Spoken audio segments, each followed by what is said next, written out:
पाने के लिए पहले इंटरव्यू देना पड़ेगा। ये एक मिसअंडरस्टैंडिंग पैदा हो गई है, ये एक गलत भावना प्रचारित होने लगी है।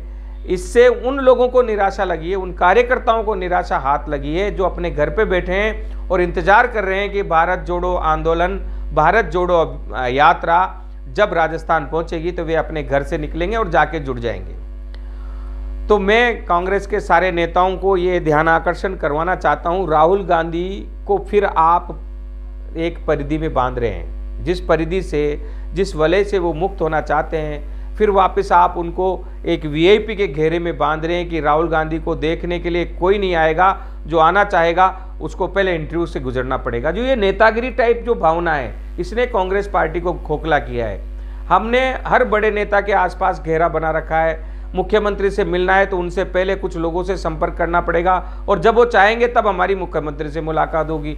और यही कारण रहा कि उपेंद्र यादव को बेरोजगारों की आवाज़ उठाने के लिए मजबूरन गुजरात तक पहुंचना पड़ा। अगर वो यहीं मुख्यमंत्री से मुलाकात उपेंद्र यादव की हो जाती तो ये जो बेरोजगारों के द्वारा गुजरात में प्रदर्शन किया गया वो नहीं होता। अब भी तो मिलने के लिए कहा है ना, अब अधिकारी काम कर रहे हैं ना, तो ये वक्त रहते हो जाए। मैं कांग्रेस पार्टी की तारीफ नहीं कर रहा हूँ, न बुराई कर रहा हूँ, लेकिन जो अंदर खामियां हैं वो बता रहे हैं। और जो इंटरव्यू अभी चल रहे हैं पीसीसी में, उससे एक निराशा उन कार्यकर्ताओं और उन आम जनता को लगी है।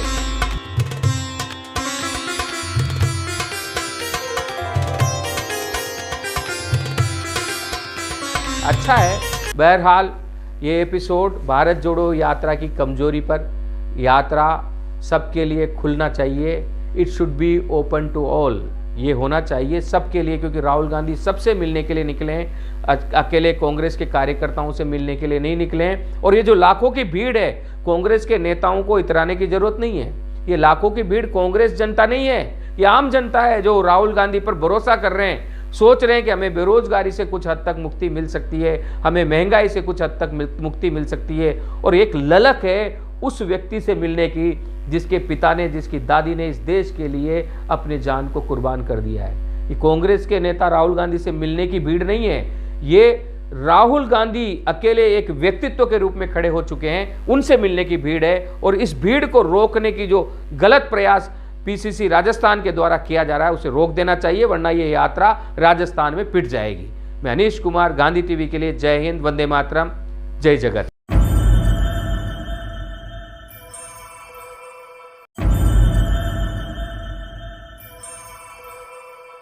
जय हिंद, वंदे मातरम, जय जगत।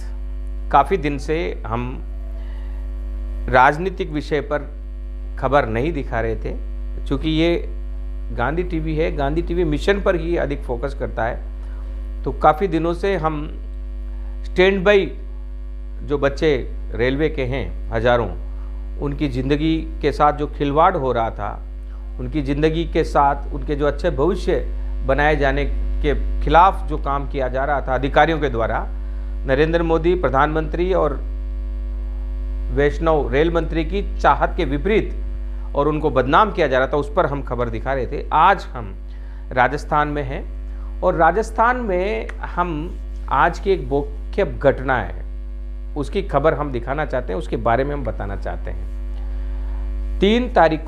3 दिसंबर को भारत जोड़ो यात्रा राजस्थान में कदम रख रही है।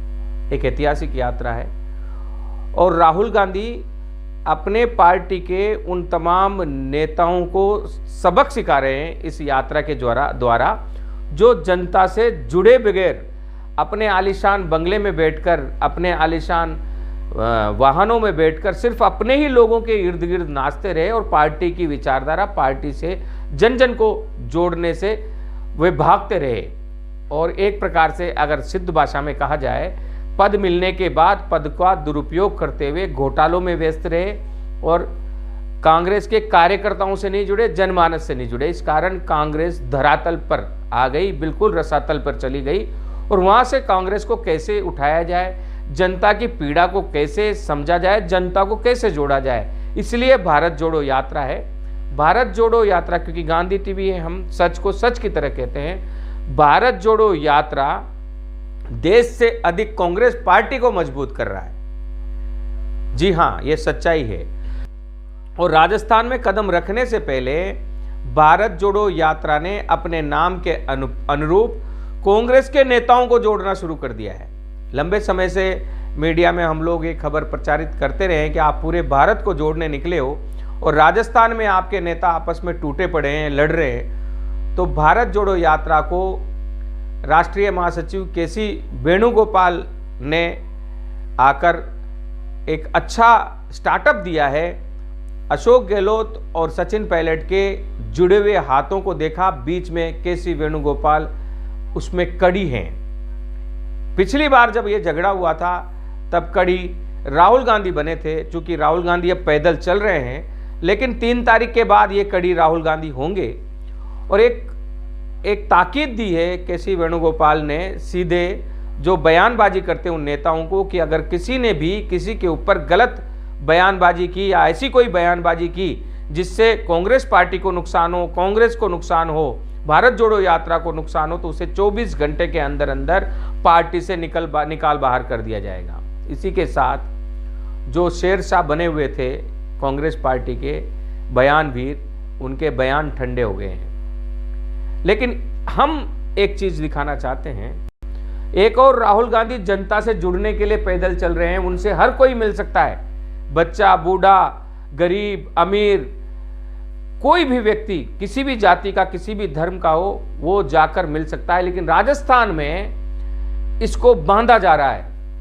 एक इंटरव्यू लिया जा रहा है पीसीसी के द्वारा, जिसमें भारत जोड़ो आंदोलन में जुड़ने वाले कार्यकर्ताओं को तलाशा जा रहा है और उनका इंटरव्यू लिया जा रहा है, उनके दमखम को देखा जा रहा है। तो ये जो प्रयास है, ये भारत जोड़ो यात्रा के नकारात्मक प्रचार को बल दे रहा है। लोगों में भावना जा रही है कि भारत जोड़ो यात्रा में जुड़ने वाले लोगों को इंटरव्यू देना पड़ेगा, उसके बाद वे भारत जोड़ो यात्रा में जुड़ सकते हैं। राहुल गांधी से मिलने के लिए, राहुल गांधी का एक झलक पाने के लिए पहले इंटरव्यू देना पड़ेगा। ये एक मिसअंडरस्टैंडिंग पैदा हो गई है, ये एक गलत भावना प्रचारित होने लगी है। इससे उन लोगों को निराशा लगी है, उन कार्यकर्ताओं को निराशा हाथ लगी है जो अपने घर पे बैठे हैं और इंतजार कर रहे हैं कि भारत जोड़ो आंदोलन, भारत जोड़ो यात्रा जब राजस्थान पहुंचेगी तो वे अपने घर से निकलेंगे और जाके जुड़ जाएंगे।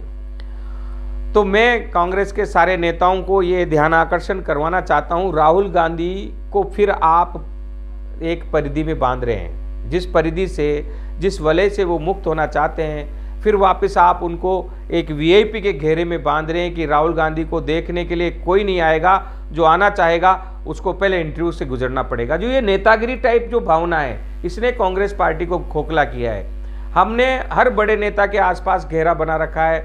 मुख्यमंत्री से मिलना है तो उनसे पहले कुछ लोगों से संपर्क करना पड़ेगा और जब वो चाहेंगे तब हमारी मुख्यमंत्री से मुलाकात होगी।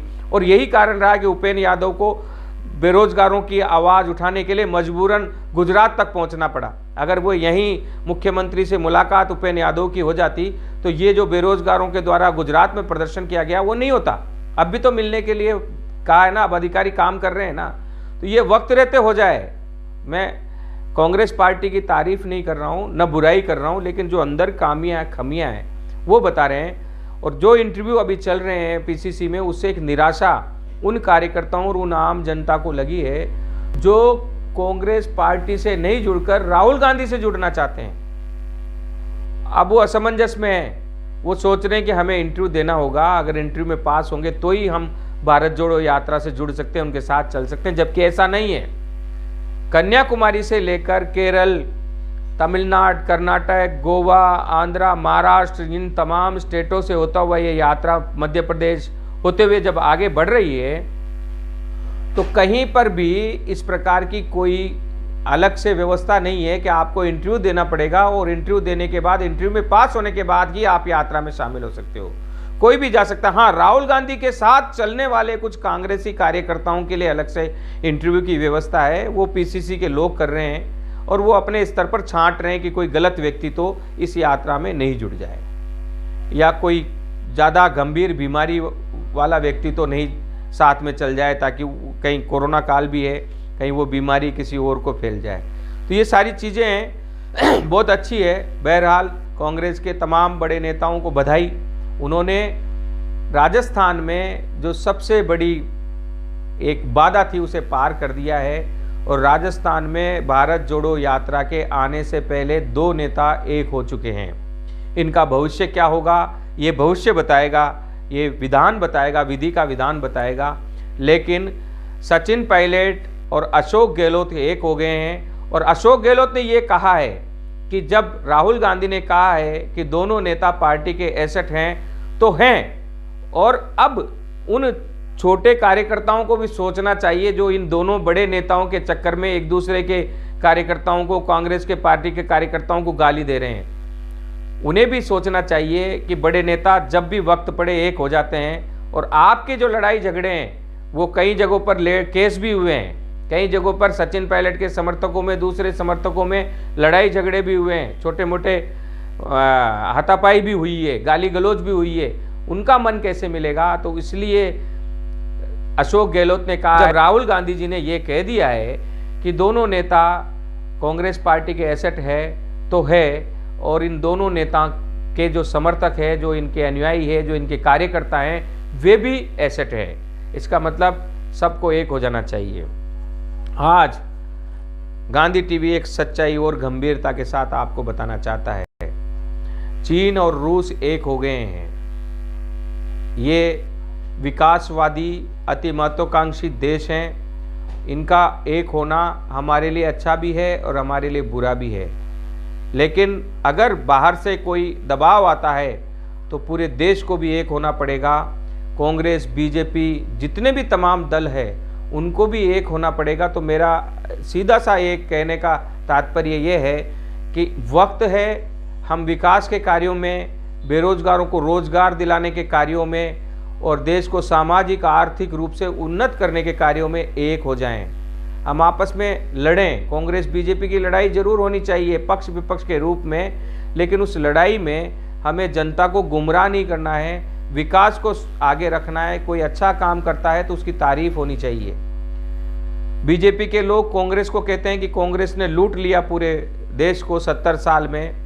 तो जब हम बारीक नज़र से देखते हैं तो ट्रेनें तो बीजेपी के पहले से चली हुई है, हवाई जहाज़ तो बीजेपी के पहले से चले हुए हैं, बहुत सी चीज़ें। और सीधी सी थोड़ी सी चुभेगी बात, हम नरेंद्र मोदी जी और उनके आदमियों से कहना चाहते हैं, जो उपक्रम आपने बेचे हैं उनमें से एक भी आपने बनाया है क्या? नहीं ना।